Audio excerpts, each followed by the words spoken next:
Magandang hapon para sa inyo mga master. Update project na naman tayo dito sa project natin dito sa Barangay Abut. Ayan. Nakumpleto na pala yung natin dito. Yung parlina natin dito sa baba mga master. Ayan. Ayan. Dito na lang sa babang isa na lang. Ayan. Yan po ang update sa project natin.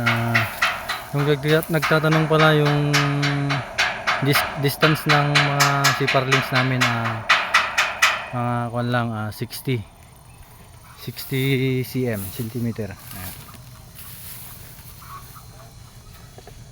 Ayan po. Ito na po yung para sa terrace kasi nakaiwalay po yung truss ng terrace at saka garahe. Ayan mga master. Mali naka lower roof siya. Itong mga natin dito kasama natin ka Master Julito. All around na talaga to. All around na talaga to. Welder, lahat na. Referee, magbukid po talaga nasa kanya na lahat. Sana all. Paring ng terrace naman daw. Master. Ito pala yung garahe, naka lower roof siya. Ayan, bumaba po ako ng 40 cm dyan. Ayan.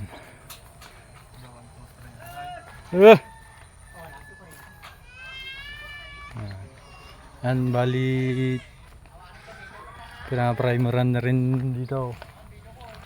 Magati naka-primeran na tong mga sanay pa natin 2x10. Dito si Rom. Ayan, Kukulay ako ng buhay. ayan. Valentine's Rom. Wala. Rosas. Ayan. Ayan na po ang update sa project natin sa trusses. Ayan. Yun tuwid na tuwid yung parlina natin. Ayan mga master, shout out pala sa lahat ng mga new followers natin dyan at followers natin.